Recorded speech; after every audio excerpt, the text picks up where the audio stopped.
Assalamualaikum warahmatullahi wabarakatuh. Innal hamdalillah, segala puji bagi Allah Subhanahu wa taala, nahmaduhu wa nasta'inuhu wa nastaghfiruh. Hanya kepadanya kita memuji, meminta pertolongan serta bertaubat dari dosa-dosa kita. Wa na'udzu billahi min syururi anfusina, dan hanya kepada Allah pula kita meminta agar dijauhkan dari keburukan-keburukan diri kita. Wa min sayyiati a'malina, serta dosa-dosa yang pernah kita lakukan. May yahdihillahu fala mudhillalah, barang siapa yang telah Allah berikan hidayah maka tidak akan pernah sesat selamanya. Wa may yudlil fala hadiyalah, dan barang siapa yang telah Allah sesatkan maka tidak akan mendapatkan petunjuk selamanya. Asyhadu an la ilaha illallah wahdahu la syarika lahu wa asyhadu anna Muhammadan abduhu wa rasuluh. Saya bersaksi tiada Tuhan yang berhak disembah kecuali Allah, dan Muhammad benar-benar hamba juga utusannya. Qala Allah Ta'ala, Allah mengingatkan kita dalam kitabnya, Ya ayyuhalladzina amanu taqullaha haqqa tuqatih wa la tamutunna illa wa antum muslimun. Hai sekalian orang-orang yang beriman, bertakwalah pada Allah, patuhlah pada Allah sesungguhnya Tuhan sebenar-benar patuh, dan janganlah sekali-kali kalian meninggal dunia kecuali dalam keadaan Islam. Di ayat yang kedua qala Allah azza wa jalla, ya ayyuhan nasu taqu rabbakumul ladzi khalaqakum min nafsin wahidah wa khalaqa minha zawjaha wa batha minhuma rijalan katsiran wa nisaa'a. Wattaqullaha alladzi tasaaluna bihi wal arham innallaha kana 'alaikum raqiba. Hai sekalian manusia, sekali lagi bertakwalah atau patuhlah pada Allah, satu-satunya Tuhan yang telah menciptakan kalian dari jiwa yang satu, yaitu Adam alaihissalam, dan telah menciptakan dari jiwa yang satu istrinya Hawa alaihissalam, dan telah banyak memberikan keturunan laki-laki juga perempuan dari keduanya. Sekali lagi bertakwalah pada Allah, hanya patuhlah kepada Allah dan jagalah hubungan silaturahim. Sesungguhnya Allah senantiasa mengawasi kalian. Di ayat yang ketiga, Ya ayyuhalladzina amanu taqullaha wa qulu qawlan sadida yuslih lakum a'malakum wa yaghfir lakum dhunubakum wa may yuti'illaha wa rasulahu faqad faza fawzan 'azima. Hai sekalian orang-orang yang beriman, bertakwalah pada Allah, patuhlah hanya kepada Allah, dan ucapkan kalimat yang benar. Niscaya Allah akan memperbaiki amal-amal perbuatan kalian, mengampuni dosa-dosa kalian. Barang siapa yang mentaati Allah dan Rasulnya, maka dia telah mendapatkan kemenangan yang besar. Amma ba'd fa inna asdaqal hadithi kitabullah. Kita tahu sebenar-benar perkataan adalah kitabullah, Al-Quran. Wa khair hadi Muhammadin sallallahu alaihi wasallam, dan sebaik-baik petunjuk secara Al-Quran adalah petunjuk Nabi Muhammad sallallahu alaihi wasallam. Wa syarrul umuri muhdatsatuha, dan seburuk-buruk perbuatan yang tidak berlandaskan terutama dalam ibadah dari wahyu Allah, Al-Quran dan Sunnah. Fa inna kulla muhdatsin bid'ah. Semua yang tidak punya landasan wahyu dalam ibadah dikenal dengan perbuatan baru dalam Islam atau dalam agama. Wa inna kulla bid'atin dhalalah, dan perbuatan ibadah yang baru tidak berlandaskan wahyu bisa membawa pelakunya pada kesesatan. Wa dalam final dan kesesatan akan membawa pelakunya ke dalam api neraka. Bapak Ibu, ikhwah akhwat sekalian rahimani wa rahimakumullah. Sebagaimana kita sudah tahu bahwasanya pertemuan kita membahas tentang as-sirah an-nabawiyah. Dan pertemuan yang lalu kita sudah menyampaikan di muqaddimahnya apa manfaatnya mempelajari sirah, dan kita simpulkan di 5 poin besar. Saya sebutkan saja poin-poinnya. Yang pertama adalah ma'rifatun Nabi alaihi salatu wassalam, mengetahui tentang siapa itu Nabi Muhammad sallallahu alaihi wasallam, baik khalqiyah atau khuluqiyah, ya. Baik secara fisik seperti apa, dan juga secara akhlak seperti apa karakternya. Juga yang paling penting adalah bagaimana kita menyelami kehidupan Nabi alaihi salatu wassalam sehari-hari.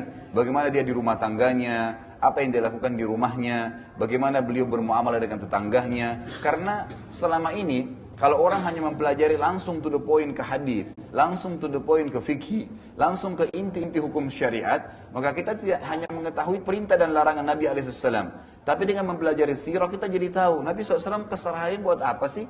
Seperti contohnya misalnya dalam hadis sahih riwayat At-Tabarani, Aisyah pernah ditanya oleh beberapa sahabat, apa yang Rasulullah SAW kerjakan di rumahnya? Maka beliau mengatakan, Aisyah radhiyallahu anha, Nabi SAW melakukan seperti salah seorang di antara laki-laki kalian di rumahnya, menjahit sepatunya atau sendalnya kalau putus atau rusak. Kemudian beliau membantu istri-istrinya dalam bekerja. Sampai Nabi SAW dalam riwayat lain pernah membantu Aisyah mencuci piring.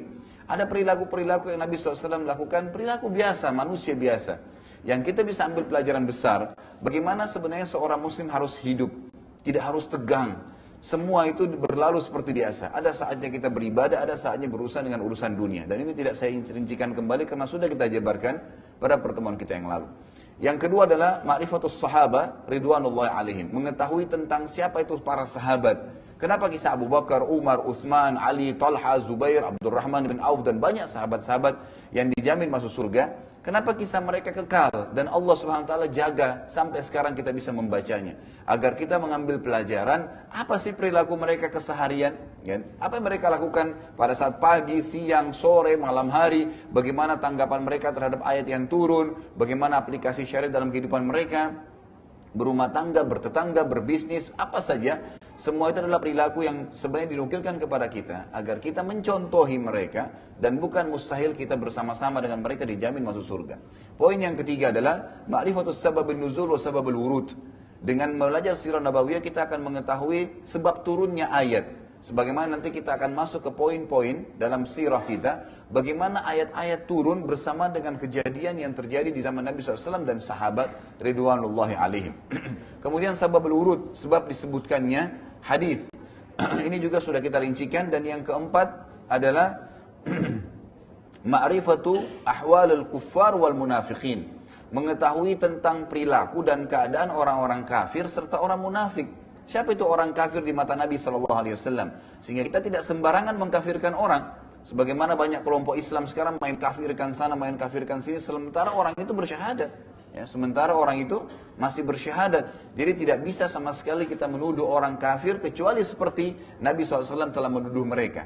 Begitu pula juga dengan orang-orang munafik. Dan yang terakhir adalah poin kelima, manfaat mempelajari sirah, ma'rifatu haqiqatu dinul Islamul haq. Mempelajari tentang atau mengetahui nantinya kebenaran agama Islam.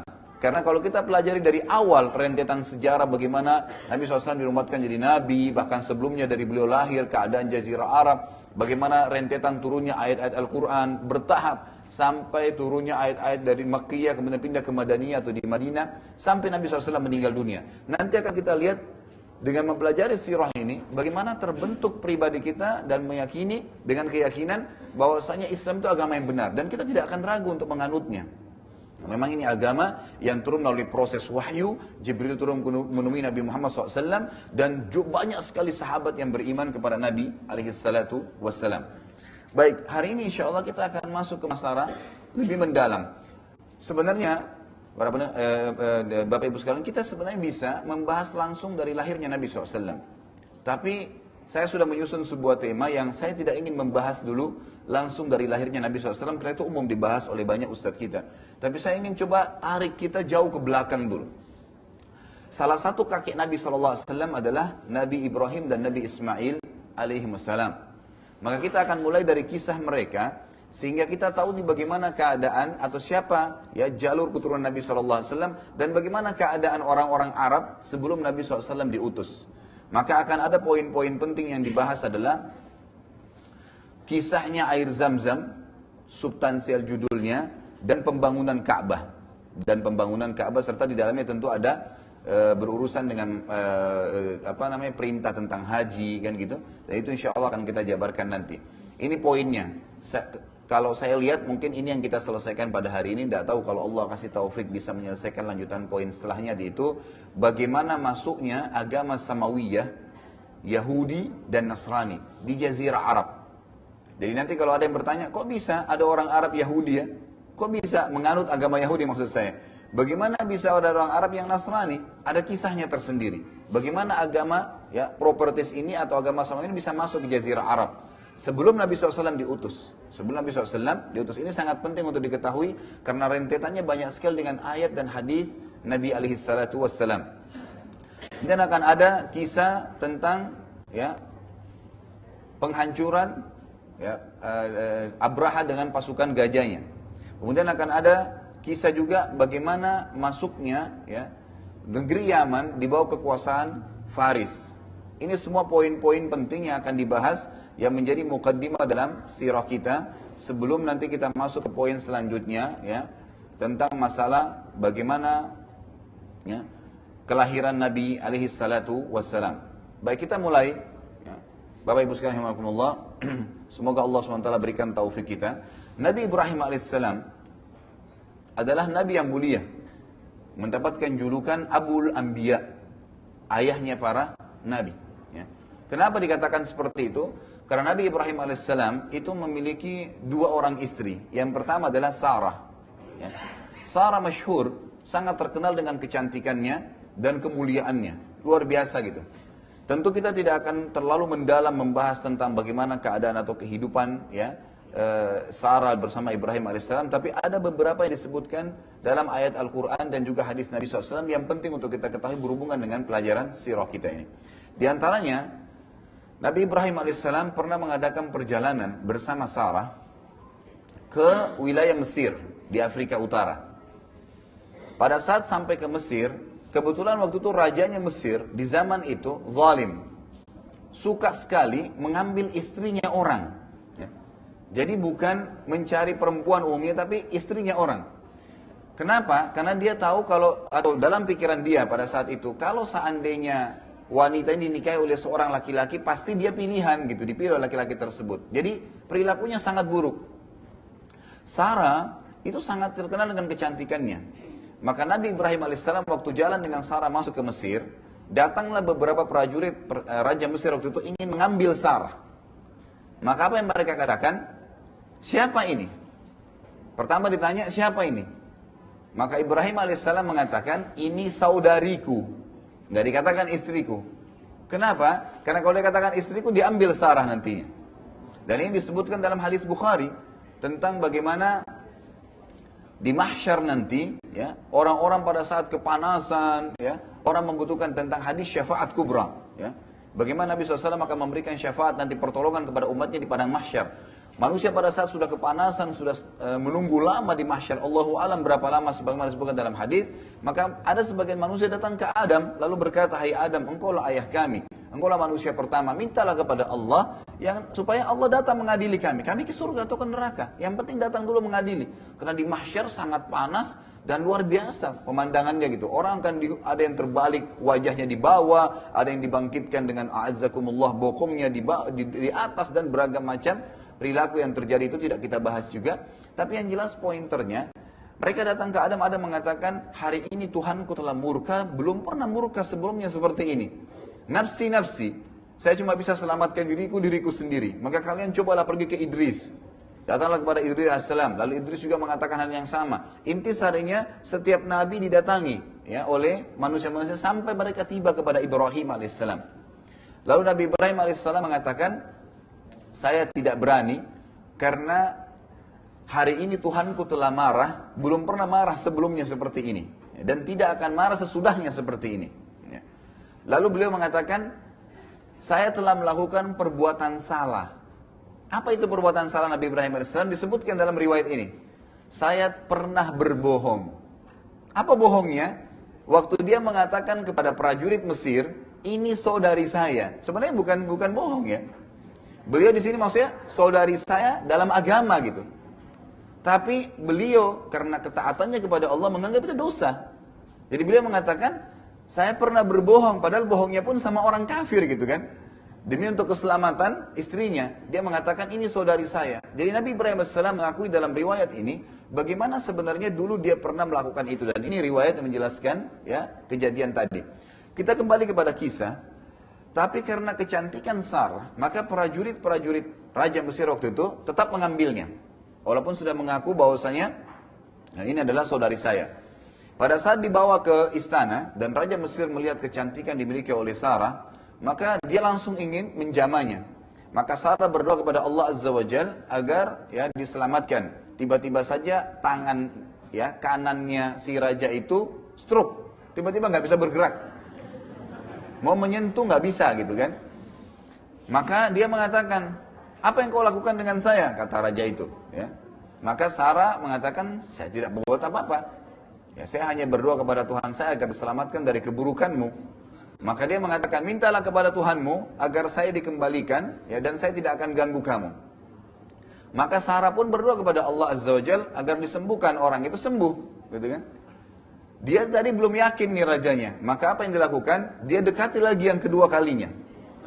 Jadi dia berbohong tadi. Maka kena sakit yang sama. Tiba-tiba tangannya ingin menjamah tidak bisa bergerak. Gitu kan? Maka dia berkata lagi, mintalah kepada Tuhanmu disembuhkan dan saya tidak akan ganggu kamu. Saya janji. Gitu kan? Ternyata Sarah berdoa lagi yang kedua kali. Ya, dia kembali lagi. Sembuh. Dia mau jamah lagi. Gitu kan? Sampai 3 kali. Yang ketiga kalinya, pada saat dia ingin sentuh, akhirnya kembali lagi seperti itu dan dia berkata, saya berjanji dan sudah pasti saya tidak akan ganggu kamu, disaksikan oleh semua apa yang orang-orang yang ada di istana saya ini, saya akan bebaskan kamu. Lalu dikeluarkan seorang budak wanita oleh si raja ini, itulah Hajar. Dikeluarkan oleh raja, ini saya hadiahkan untukmu gitu. Maka Sarah pun berdoa kepada Allah dan disembuhkan tangannya, ya. Raja itu lalu dia berkata dalam riwayat yang masyhur, raja itu berkata, keluarkan wanita ini dari istana saya karena yang kalian bawa adalah jin, gitu. Ya. Karena dia tidak yakin kepada Allah Subhanahu wa taala. Jadi dia ucapkan kalimat tersebut. Maka pulanglah Sarah membawa Hajar, ya. Ini kisah awalnya, gitu kan. Jadi Hajar itu memang seorang budak yang dihadiahkan oleh Raja Mesir yang tadinya ingin berbuat jahat dengan Sarah. Pulanglah mereka, ya, balik. Ada beberapa riwayat, ada yang mengatakan Nabi Ibrahim AS tinggal di Palestina, ada riwayat yang mengatakan Nabi Ibrahim tinggal di Babilonia. Ya. Tapi kalau kita gabungkan kedua riwayat ini, Nabi Ibrahim AS memang lahir di kota Babilonia, ya, di Irak. Dan perlu Anda tahu, Irak itu bukan wilayah asli orang Arab, ya. Nanti kan kita pelajari di pelajaran kita di masalah Nabi Ibrahim AS. Jadi Arab itu ada dua. Ada Arab musta'ribah, ada Arab asli. Ada orang Arab yang asli dan itu dari Yaman asalnya mereka. Dan ada orang Arab yang terarabkan. Ini diistilahkan bagi siapapun yang menikah dengan orang Arab atau menggunakan bahasa Arab di lisannya. Makanya kita lihat seperti negara-negara di Afrika, Mesir, Tunis, Jazair, Maroko, itu semua bukan orang Arab. Ya. Itu mereka bukan orang Arab. Orang Mesir itu aslinya orang Kipti, ya, suku Kipti. Tapi karena mereka pakai bahasa Arab di negaranya dikatakan negara Arab, orang Arab gitu kan, kena bahasa. Sama dengan Tunis, Jazair, Maroko, 3 negara besar di Afrika Utara ini adalah suku barbar yang terkenal. Ya, setelah mereka masuk Islam, mereka menikah dengan orang-orang Arab, bahasanya sudah pakai bahasa Arab, maka dikatakan orang-orang Arab. Kita temukan juga Sudan, itu asli Afrika, gitu kan. Tapi jadi negara Arab. Dan seterusnya. Sama kalau kita lihat ke arah barat, itu arah timur dan arah baratnya, sama juga di Irak. Ya. Irak juga begitu, bukan negara Arab. Ya. Tapi karena mereka menggunakan bahasa Arab dan berbaur, akhirnya dikatakan negara Arab. Jadi Nabi Ibrahim AS bukan asli orang Arab. Ya. Bukan asli orang Arab. Nanti akan kita lebih jauh mempelajari masalah itu bi'idznillah ta'ala. Jadi Nabi Ibrahim AS akhirnya, Sarah akhirnya pulang bertemu Nabi Ibrahim AS dan mereka semua kembali, ya, ke wilayah Babilonia. Ya. Ini wilayah tempat lahir Nabi Ibrahim AS. Lalu mereka pindah ke Palestina setelahnya. Mereka pindah ke Palestina. Ringkas cerita adalah, karena ini cukup panjang kisahnya, ya, dan ini ada bahasan khusus tentang Nabi Ibrahim AS dengan Sarah. Intinya adalah Nabi Ibrahim AS akhirnya, ya, setelah berapa tahun menikah dengan Sarah, dan Sarah tidak memiliki anak. Ya, sebagian riwayat mengatakan karena beliau mandul, ya, beliau mandul. Sampai umurnya, ada beberapa riwayat yang khilaf, tapi ada pendapat yang kuat mengatakan umur Sarah itu mencapai 60 tahun. Tidak punya anak, gitu kan. Waktu itu ada beberapa riwayat juga yang menyebutkan Hajar dengan Sarah ini selisih umurnya cukup jauh. Karena Hajar itu adalah seorang budak yang masih mudah sekali pada saat dihadiahkan, gitu kan. Tapi tidak disebutkan umurnya. Maka selisih umurnya cukup jauh. Sarah karena merasa khawatir dan merasa kesian dengan Ibrahim AS tidak punya anak, maka dia hadiahkan Hajar untuk dinikahi. Nabi Ibrahim AS pun menikahi Hajar, dan akhirnya dengan setahun menikah, itu punya anak. Anaknya adalah Ismail. Jadi dari Hajar, itu anaknya adalah Ismail. Setelah punya anak, fitrah, ya, Sarah, itu merasa muncul, kenapa kok dia tidak bisa memberikan anak sementara Hajar bisa, gitu kan? Lalu berdoa kepada Allah Azza wa Jalla agar juga dikaruniai anak dalam kondisi umur beliau 60 tahun. Apa yang terjadi? Setelah 2 tahun proses tadi, umur Ismail alaihissalam, maka malaikat datang kepada Nabi Ibrahim alaihissalam, itu memberitahukan berita gembira. Asalnya mereka akan datang untuk menghancurkan kaum Lut, Nabi Lut, ya, yang kaumnya terkenal melakukan homoseksual. Itu keponakan Nabi Ibrahim alaihissalam. Jadi dia keponakan Nabi Ibrahim, dan orang yang paling pertama beriman dengan risalah Nabi Ibrahim adalah Nabi Lut. Setelah diutus beriman, Allah utus menjadi nabi, maka diutuslah dia ke kaumnya. Sebagaimana sabda Nabi SAW dalam hadis sahih muttafaqun alaih, semua nabi diutus untuk kaumnya masing-masing. Jadi sebelum Nabi SAW, itu para nabi berdakwah di masyarakatnya masing-masing. Seperti misalnya Nabi Ibrahim di daerah Palestina, Babilonia, dan wilayah Mekah nantinya. Ada 3 lokasi dakwanya gitu kan. Sementara Nabi Lut, keponakan beliau itu ada di wilayah Yordania. Ya. Kalau sekarang tepatnya batas Yordania dengan Israel ya. Itu ada Laut Mati, di situ wilayahnya dakwanya Nabi Lut. Dan tidak ada kewajiban untuk berdakwah di tempat lain. Jadi khusus di wilayah situ saja. Tapi Nabi Muhammad SAW waktu diutus itu untuk seluruh manusia. Gitu kan. Jadi bedanya di situ. Tapi nabi-nabi sebelumnya tidak. Sama halnya Nabi Isa alaihissalam ya. Nabi Isa alaihissalam dikhusus untuk wilayah sendiri. Jadi keliru kalau ada orang-orang Nasrani mendakwakan agama Nasara sampai ke Indonesia. Itu keliru. Kenapa? Karena Nabi Isa itu hanya khusus untuk Bani Israel gitu loh. Jadi dia bukan untuk kemana-mana didakwai gitu. Kalau Nabi SAW tidak. Wa ma arsalnaka illa rahmatan lil alamin gitu kan. Kami gak utus kamu kecuali untuk seluruh alam semesta. Gitu kan? Jadi jelas sekali. Dalam sebuah hadis sahih kata Nabi SAW, innama bu'ithu ilal ahmari wal aswad. Saya diutus untuk golongan merah dan golongan hitam. Artinya jin dan manusia. Gitu kan? Jadi tidak terkecuali. Baik. Akhirnya malaikat datang untuk menghancurkan kaum Lut yang waktu itu homoseksual dan sudah dakwah tidak mau terima. Tapi sebelum ke tempat kaum Lut, Nabi Lut alaihissalam, mereka mampir dulu di rumahnya Nabi Ibrahim alaihissalam. Malaikat ini yang diutus oleh Allah Subhanahu wa taala. Dengan tujuan apa?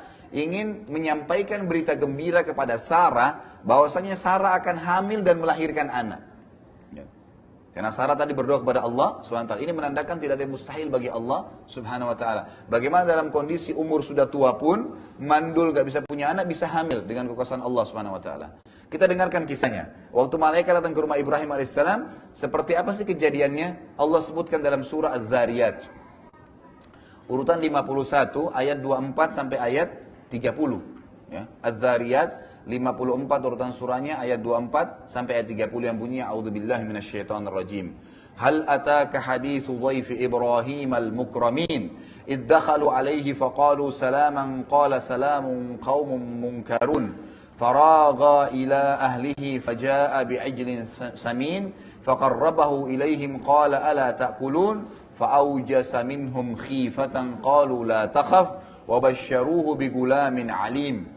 فأقبلت امرأته في صرة فصقت وجهها وقالت عجوز عقيم قالوا كذلك قال ربك إنه هو الحكيم العليم. Sudah sampaikah kepadamu hai Muhammad cerita tentang tamunya Ibrahim, 2 malaikat yang datang untuk menghancurkan kaum Lut. Kisahnya bagaimana? Yaitu malaikat-malaikat yang dimuliakan kata Allah di ayat 24-nya. Ayat 25-nya, ingatlah ketika mereka datang ke tempatnya Ibrahim dan mengucapkan salamun atau keselamatan bagi Ibrahim. Ibrahim pun menjawab salam juga, ya, artinya keselamatan untuk kalian. Ya. Sesungguhnya kalian orang-orang yang tidak dikenal, kata Nabi Ibrahim AS kepada 2 malaikat tadi. Siapa kalian ini tidak dikenal gitu? Maka dia pun Ibrahim AS ini terkenal dengan karamnya, ya, sangat ringan tangan, sangat suka dengan tamu gitu.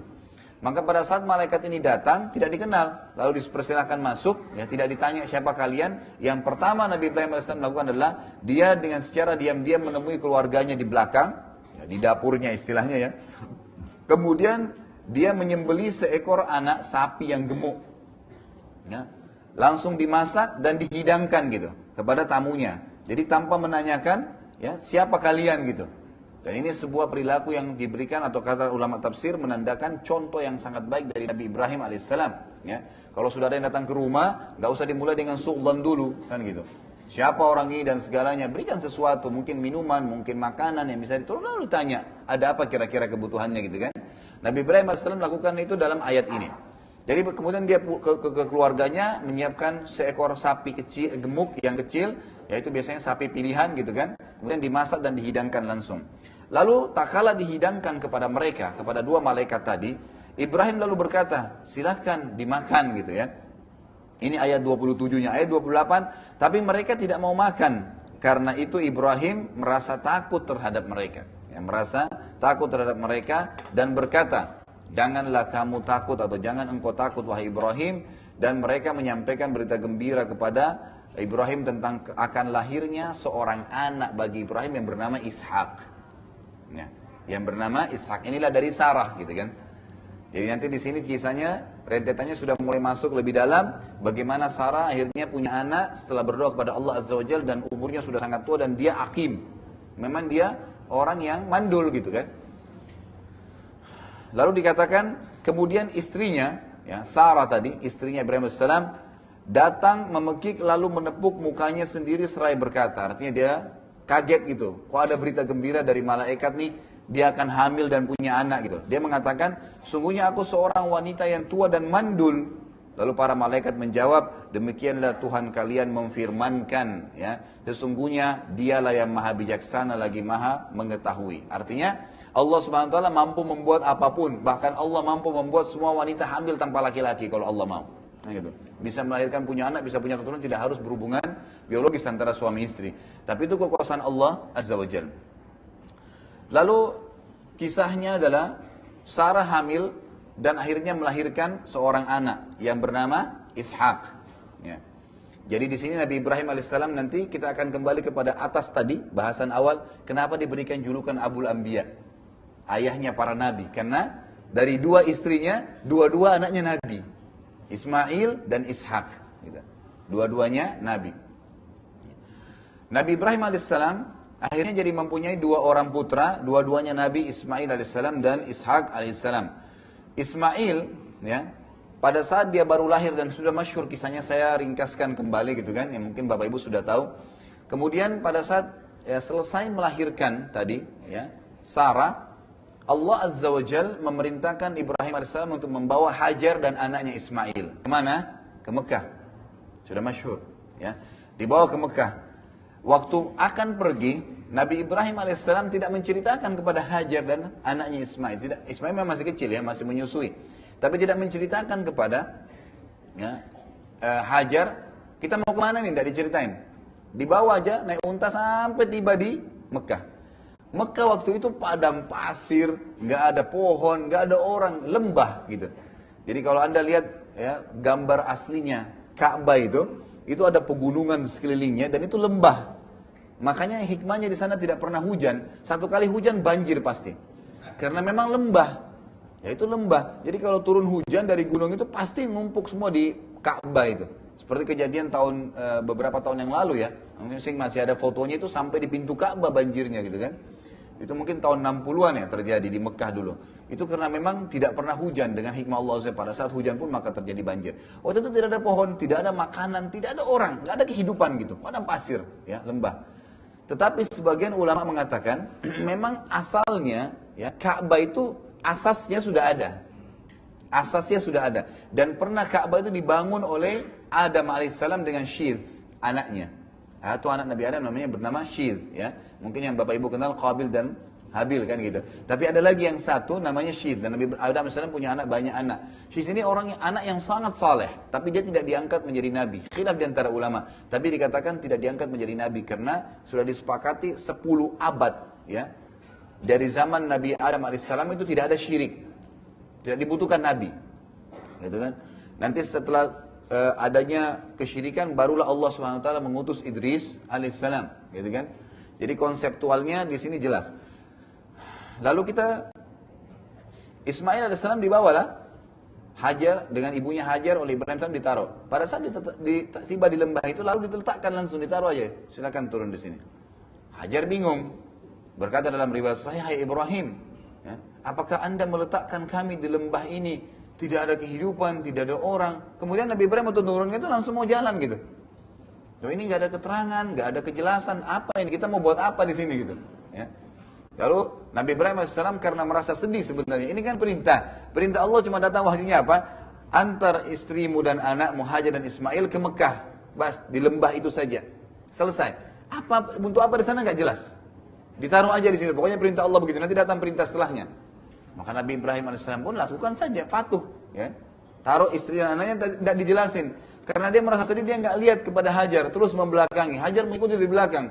"Hai Ibrahim, apakah engkau membiarkan kami di lembah ini?" Gitu kan, tidak ada kehidupan, tidak ada orang.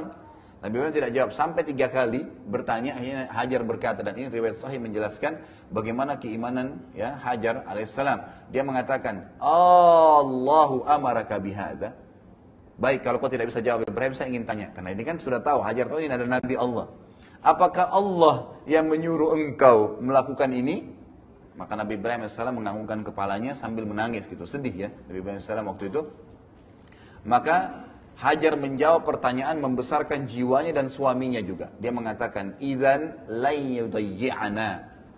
Kalau begitu Allah tidak akan membiarkan kami. Kata-kata lan dalam bahasa Arab itu ada, bahasa Arab kan ada 3 ya. Ada la yang berarti tidak, ada lam dengan mim tidak pernah, dan ada lam dengan nun lan tidak pernah. Di sini dikatakan idzan la yudayyi'na, tidak akan pernah Allah menghilangkan kami, dengan keyakinan luar biasa. Maka Nabi Ibrahim pun alaihissalam mengikuti wahyu langsung pulang gitu. Hajar kisahnya sendirian nih sama Ismail. Dalam riwayat yang masyhur, dalam riwayat Bukhari, riwayat Muslim cukup banyak. Lalu akhirnya dia ya duduk di padang pasir, tidak ada sebuah pohon yang menaunginya, menyusui anaknya. Setelah beberapa saat dia merasa kekurangan, haus, panas gitu kan. Mau butuh air, mau kemana nih gitu. Maka dia pun keliling untuk mencari air, Tidak ditemukan di sekitar situ. Lalu akhirnya dia mendapati 2 bukit yang kita sudah tahu, Safa dan Marwah. Naiklah dia ke Safa, sebuah gunung yang besar, Marwah sebuah gunung yang besar. Tentu sekarang tidak terlalu kelihatan besar ya, karena sudah dikeramik. Dulu itu sangat tinggi gunung itu gitu kan. Ya. Jadi kalaupun sekarang kita juga dari dekat Ka'bah, dekat tawaf jalan itu sebenarnya sudah tinggal menukik tuh. Cuma sudah dikeramik jadi tidak terasa gitu kan. Dan perlu Anda tahu nanti kalau sa'i haji itu tidak perlu sampai ke atas ya. Makanya Bapak Ibu naik sampai ke atas itu nggak perlu. Yang penting sudah naik menanjak itu sudah cukup, sudah bisa memulai sa'inya. Baik, dia naik ke Safa. Kenapa tuhnya sampai naik ke Safa? Karena di padang pasir kalau tempat itu kering sekali, biasanya dan panas matahari itu sangat ya panas gitu kan. Nanti matahari itu bisa memantulkan cahaya air dari tempat lain. Tapi dia fata morgana, nggak ada gitu kan. Itu sering terjadi karena panasnya cuaca. Mungkin kalau di sini juga sangat panas cuaca. Kalau Bapak Ibu lagi perjalanan yang jauh gitu kan, coba lihat di kejauhan seperti ada genangan air, padahal sebenarnya tidak ada. Itu pantulan dari tempat lain gitu kan. Maka Hajar alaihissalam itu melihat dari Safa, seakan-akan di Gunung Marwah itu ada air. Enggak ada, mulailah dia sa'i tadi. Sa'i itu artinya berjalan. Ya, jadi istilah sa'i itu adalah berjalan gitu kan. Dia jalanlah turun gitu kan. Di tengah-tengah lembah yang ada lampu hijau 2, disuruh lari kecil. Tahu nggak kenapa disuruh lari? Jadi dari situ dulu itu udah mulai menukik ke Marwah. Untuk supaya bisa gampang naiknya ke atas, maka beliau lari gitu kan. Lari dulu supaya nanti naik ke atas Marwah itu bisa lebih gampang gitu. Naiklah ke Marwah, dilihat lagi ke arah Safa, seakan-akan ada air tapi tidak ada. Turun lagi dia ke Safa sampai 7 kali. Yang gitu. Apa yang terjadi yang paling besar yang kadang-kadang tidak disentuh secara imaniah oleh para ustadz kita, Bapak Ibu sekalian, adalah Hajar alaihissalam karena memang patuh kepada Allah dan mengikuti perintah suaminya tadi, lalu apapun yang dia kerjakan, termasuk ya sa'i tadi mencari air untuk Ismail, niatnya hanya sebagai seorang ibu saja. Karena dia tulus untuk itu, Allah jadikan selama orang sa'i sampai hari kiamat Hajar panen pahalanya. Ini dari sisi imaniah yang tidak disadari. Apa pelajaran paling besar? Bahwasanya ya, siapapun yang mengerjakan sesuatu karena Allah, berjalan ingin jenguk orang tuanya, menjenguk saudaranya yang sakit, membantu orang, setiap langkah itu bernilai pahala di sisi Allah SWT. Dan ada pasti bekasnya. Selama ketulusan itu ada. Di sini Hajar hanya sekedar mau cari air buat anaknya, nggak ada pikiran lain. Ya, tapi itu sesuatu perilaku yang baik. Dan tadi dia patuh dengan perintah Allah kepada suaminya dan dia dukung suaminya untuk itu, maka Allah SWT memudahkan. Selama orang sa'i, bayangkan nih, kalau orang sa'i, saya berapa kali pergi, kalau haji, kalau umroh, itu apalagi Ramadan, luar biasa. Jutaan orang di situ kan, berapa banyak tuh pahalanya gitu kan. Kalau Allah catatin satu sa'i, satu pahala saja per orang, kali sekian juta, kali setiap hari gitu kan. Sampai hari kiamat itu berapa banyak pahala yang dipanen oleh Hajar alaihissalam. Berarti bentuk ketaatan kepada Allah dan suami itu sesuatu yang luar biasa ya bagi seorang wanita. Baik, kita kembali ke poinnya. Setelah 7 kali dia berjalan, dia melihat, baru Hajar menyadari ternyata ya tidak ada air di sini gitu. Dan Ismail itu ditinggal sendiri, karena tempatnya Ismail cukup jauh dari situ. Ternyata waktu Hajar, karena sudah keletihan, capek mencari, tidak dapat, ada beberapa athar, tapi yang paling rajih sebenarnya Jibril alaihissalam datang. Datang tapi tidak lihat oleh Hajar, lalu mengebaskan sayapnya sehingga membuat tanah di padang pasir itu mengeluarkan air, mata air. Yang kita tahu dengan Zam-Zam, gitu kan? Ada riwayat lain yang mengatakan keluar Zam-Zam itu mata air dari bekas telapak kaki untanya Nabi Ibrahim alaihissalam, tapi ini marjuh, pendapat yang ya tidak terlalu kuat ya, lebih kuat tadi Jibril alaihissalam yang datang. Ada pendapat lain juga yang mengatakan bahwasanya keluar dari sentakan kaki Nabi Ismail pada saat menangis, gitu kan. Tapi yang paling kuat adalah Jibril alaihissalam datang. Jibril alaihissalam datang dan mengebaskan dengan sayapnya sehingga keluarlah mata air tersebut. Baik, ada pertanyaan kecil. Selama ini Bapak Ibu sekalian sudah tahu Zam-Zam itu namanya air ya. Tahu nggak apa artinya Zam-Zam? Ya. Jadi Zam-Zam itu pada saat dilihat airnya oleh Hajar alaihissalam, karena gembiranya gitu kan, maka beliau membuat seperti bendungan. Kalau orang lagi di pantai itu buat bangunan gitu kan, padang itu pasir dikumpulin, takutnya airnya habis karena ini padang pasir gitu kan, maka dikumpullah sambil mengucapkan Zam-Zam gitu loh, berkumpullah gitu. Jadi Zam-Zam itu artinya berkumpul gitu kan. Maka ditutuplah. Kata Nabi SAW dalam hadis Bukhari Muslim, semoga Allah merahmati ibunya Ismail. Kalau dia biarkan, maka akan menjadi lautan yang luas. Tapi karena ketakutannya seorang ibu, jangan sampai habis nih air gitu kan. Maka ditutuplah, ditahan. Jadi akhirnya dia cuma sekedar seperti mata air seperti itu. Baik, akhirnya Hajar pun alaihissalam minum dari situ, mulailah hidup. Karena yang paling penting air. Dan subhanallah, Zam-Zam itu sebagaimana dalam hadis sahih dikatakan Zam-Zam ya bagi orang yang meminumnya, boleh niat apa saja. Ya. Sebagaimana Imam Syafi'i rahimahullah mengatakan, saya minum Zam-Zam dengan 3 niat. Saya minta agar ya panahan saya tidak pernah meleset, kemudian dan itu berhasil, kata Imam Syafi'i rahimahullah, berhasil, saya tidak pernah meleset lagi setelah minta di Zam-Zam, dari minum Zam-Zam itu. Saya meminta agar yang kedua menjadi alimnya muslimin, menjadi ulama, ternyata benar. Dan yang ketiga saya minta dimasukkan surga dengan minum Zam-Zam. Jadi jangan minum Zam-Zam cuma minta disembuhin penyakit itu kecil gitu kan. Minta semuanya. Ya. Tapi Zam-Zam ya bukan datang kepada orang yang dianggap pintar, airnya diludahi terus diminum gitu kan. Itu penipuan ya, penipuan terhadap masyarakat. Jangan pernah Anda minum air yang ditiup-tiup oleh orang, nggak pernah itu. Nabi SAW tidak pernah tiup-tiup air, apalagi meludah. Iya kalau sikat gigi, kalau enggak gitu kan. Kan mentransfer penyakit ke kita gitu. Baik, tapi kalau memang Anda mau benar, kembali kepada Zam-Zam. Zam-Zam memang benar. Dan kata Nabi SAW, Zam-Zam itu minuman sekaligus makanan yang mengenyangkan. Itu hadis sahih, kan gitu. Jadi makanya orang minum Zam-Zam itu sudah cukup bagi dia walaupun tidak makan. Beberapa sahabat pernah selama 3 pekan di Mekah, mereka tidak makan apa-apa, cuma minum Zam-Zam dan tercukupkan gitu. Ya, itu sebuah ya, Allah Azza wa Jalla, sebuah karunia dari Allah SWT kepada umat ini. Baik, hiduplah Hajar pada saat itu. Nabi Ibrahim alaihissalam waktu pulang, ya, dalam perjalanan berdoa kepada Allah Subhanahu Wa Taala, berdoa kepada Allah Subhanahu Wa Taala. Ini ya. Dalam Al-Quran dikatakan terjemahnya, sesungguhnya saya meninggalkan keluarga saya biwadin ghairi dzi dzar'in inda baitikal muharram. Ya Allah, aku meninggalkan istri anakku di sebuah wadin itu lembah. Biwadin ghairi dzi dzar', tidak ada sedikit pun pohonnya. Kata-kata dzi dalam bahasa Arab atau dzu itu berarti sesuatu yang melampaui batas.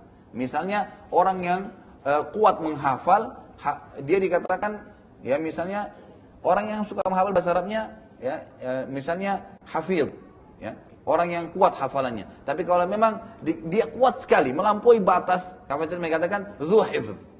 Orang ini dzu hifdz, luar biasa hafalannya. Jadi kata-kata dzu atau dzi digunakan untuk sesuatu yang melampaui batas.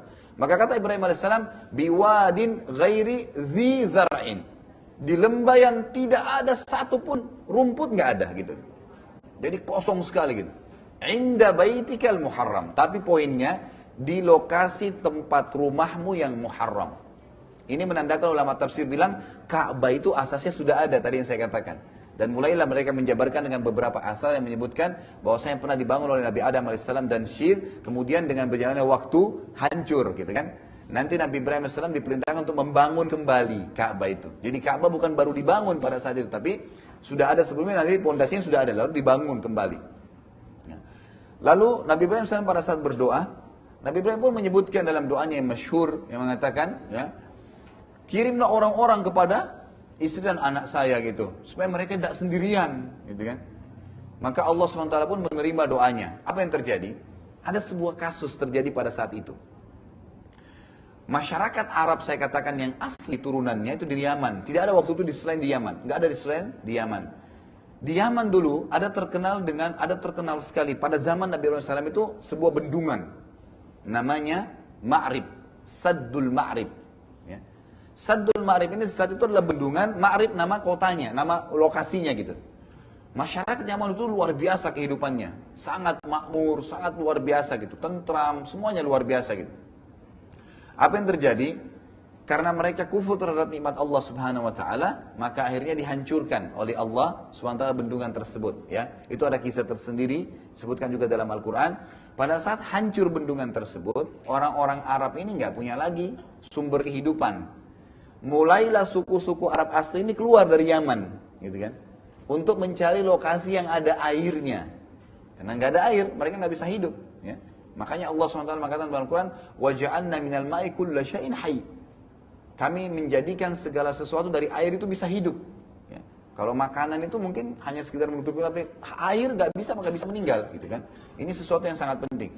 Maka Allah SWT menceritakan tentu dalam Al-Quran tentang kisah penghancuran atau hancurnya bendungan itu, ya.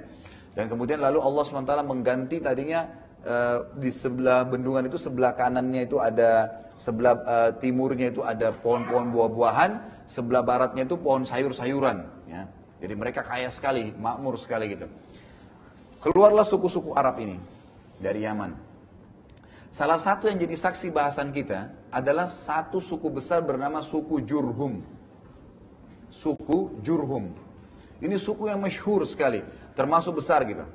Suku Jurhum ini tujuannya mau ke negeri Syam, ya, mau ke negeri Syam. Tentu kalau Anda lihat peta Jazirah Arab itu berbentuk, ya, agak miring, kemudian ada sedikit lengkungan, ini Jazirah Arab, gitu kan. Kalau kita lihat, ya, Yaman itu berada di selatan Jazirah Arab, jadi Yaman lebih dekat dengan kita. Makanya Nabi SAW menjadikan, ya, miqatnya, tempat niatnya orang Asia Tenggara. Ya, kita ini sampai ke belakang gitu kan, itu Yalamlam namanya, di Yaman. Jadi kalau sudah dekat dengan Saudi gitu kan, biasanya disampaikan oleh pramugara atau pramugaranya, ini udah lewat di atas, ya, Yalamlam maksudnya, itu tempat mikot di Yaman. Karena Yaman lebih dekat, di selatan Jazirah Arab, di bagian bawahnya, kita di bagian selatan Jazirah Arab. Kemudian kalau kita naik lagi, di utaranya Jazirah Arab itu ada negeri Syam. Syam ini 4 negara sekarang, Yordania, Palestina, Lebanon, dan Syria. Ini punya rentetan sejarah yang sangat besar. Nanti akan sering kita sebutkan lokasi ini. Yaman, Jazirah Arab umumnya, kemudian negeri Syam. Baik, suku Jurhum waktu hancur bendungan tadi dari Yaman tujuannya mau ke negeri Syam. Karena Syam terkenal banyak laut, ada banyak sungai gitu kan. Kehidupannya bagus gitu. Ya, tidak ada masalah di sana. Pada saat mereka jalan, di tengah-tengah Jazirah Arab itu ada kota Mekah, ya, Madinah gitu kan.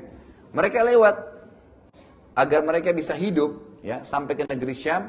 Itu di pinggiran, ya, di pinggiran Jazirah Arab itu ada Laut Merah, ya. Itu batas antara Asia dengan Afrika gitu kan. Jadi sekarang Saudi dengan Mesir, kan gitu. Itu ada Laut Merah, tempat di mana Firaun ditenggelamkan oleh Allah Azza wa Jalla. Lalu lewat dari situ agar mereka bisa hidup dari laut itu. Waktu Mekah ini kebetulan sangat dekat dengan Laut Merah itu. Kayak sekarang, itu kan Jeddah, kalau Anda pernah lihat ada lautan, itu Laut Merah. Kan gitu. Itu bagian dari Laut Merah. Jadi sebenarnya Mekah sangat dekat dengan laut, sekitar 60-70 kilo gitu kan. Maka mereka lewat, suku Jurhum ini lewat di sekitar situ. Tujuannya agar tetap bisa hidup sampai ke negeri Syam. Ngambil dari lautan tadi, ikannya dan segalanya gitu. Waktu mereka lewat di sekitar Mekah, mereka tahu tuh ada dikenal ini ada lembah nih di sini, tapi mereka nggak tahu ada apa di situ. Mereka dikagetkan karena melihat di atas lembah Mekah, Ka'bah itu ada burung yang berterbangan dan mengelilingi lokasi itu. Biasanya ini berarti ada air, biasanya begitu gitu. Maka pimpinannya mengatakan ini dari mana nih airnya? Tidak pernah ada seperti ini sebelumnya gitu kan? Kira-kira bagaimana nih? Apa yang coba utus orang deh, lihat. Kok bisa? Berarti ada air di sana. Datanglah 2 orang, gitu kan, dari suku Jurhum ini. Berhenti mereka istirahat terus datang ke sekitar lembah Mekah atau Ka'bah tadi. Mereka dikagetkan di sana ada Hajar dan Ismail hidup di sekitar mata air tadi, gitu kan? Ini langsung ya, sebelum ada bangunan-bangunan rumah gitu. Karena doanya Nabi Ibrahim AS tadi, tiba-tiba ini kejadian semua terjadi nih. Ya, gitu. Maka datanglah mereka. Pada saat mereka datang, karena mereka terkenal dengan zuhuluk, ya, akhlaknya yang mulia, mereka enggak merampas air itu, tapi mereka mengatakan, air ini adalah milik Anda, wahai Hajar, gitu kan? Kami suku ini keluar dari Yaman karena ceritanya seperti ini kronologisnya. Kami hanya minta satu, kami akan tinggal bersama Anda di sini, hidup dari mata air ini, dan kami akan bayar upeti. Kami akan bayar upeti. Maka Hajar salam setuju, datanglah suku tersebut, semua satu suku datang ke situ. Akhirnya mereka mulai membangun tuh rumah-rumah, mulai membangun perekonomian di Mekah. Itu awalnya kisah Mekah, dari lembah tidak ada apa-apa sampai masuk suku Jurhum ini, kemudian mulailah hidup dengan Hajar dan Ismail alaihissalam. Lalu mereka hiduplah dari air tersebut dan Hajar hidup lebih berkembang lagi karena ada upeti yang dibayar dari makanan, dari uang gitu kan. Hiduplah suasana di Mekah pada saat itu. Nabi Ismail alaihissalam berkembang nih. Nabi Ibrahim ini belum datang nih, belum pernah lihat. Ya. Ini karena Nabi Ibrahim alaihissalam itu nunggu wahyu. Ini kapan nih saya diperintahin untuk ke sana gitu kan? Karena semua berentetan dengan wahyu gitu kan. Ini seorang nabi. Sampai Nabi Ismail alaihissalam, itu menikah. Ya. Menikahnya dengan siapa? Anak kepala suku Jurhum. Anak kepala sukunya. Maka Nabi Ismail tadinya nggak bisa bahasa Arab jadi bahasa Arab. Karena memang dia bergabung dan menikah. Maka dari sinilah keluar istilah ada Arab asli, ada Arab musta'ribah. Ada Arab yang asli, ada Arab yang terarabkan. Termasuk Nabi Ismail AS. Karena menikah dengan orang Arab tadi, kemudian punya keturunan gitu kan. Nanti akhirnya keturunan Nabi Muhammad SAW. Di antaranya keturunan adalah Nabi Muhammad SAW. Menikahlah dengan anak kepala suku Jurhum gitu. Ada sebuah riwayat sahih yang menjelaskan, tapi ini tentu kita tidak sebutkan semua ya, karena cukup panjang kisah tentang masalah Ismail, bagaimana kehidupan di Mekah. Tapi ada poin-poin penting disebutkan. Di antaranya riwayat Bukhari, bahwasanya Nabi Ibrahim AS lalu dapat perintah untuk datang ke Mekah, menjenguk keluarganya, gitu kan? Pada saat datang ke Mekah, Nabi Ismail AS sudah menikah, gitu kan? Lalu dia datangi rumahnya, Nabi Ismail AS tentu petunjuk dari Allah SWT, memberikan salam kepada istrinya dari belakang, ya, di dalam rumahnya gitu kan. Lalu Nabi Ibrahim tanya, di mana suamimu Ismail? Dia mengatakan, suami saya lagi pergi. Saya tanya, bagaimana kehidupan kalian? Oh, kehidupan kami susah, begini, semua keluhan. Semua isinya adalah keluhan, bermasalah, begini, begitu, macam-macam gitu kan. Tapi tidak disebutkan, intinya adalah dia mempermasalahkan kehidupannya dengan Ismail. Selalu ada saja masalah gitu. Masalah ini tidak cukup, masalah ini tidak cukup semuanya. Lalu Nabi Ibrahim setelah mendengar mengatakan, sampaikan kepada suamimu Ismail, telah datang seseorang bernama Ibrahim. Dia tidak katakan ayahnya. Dan menitipkan pesan agar mengganti tiang rumahnya.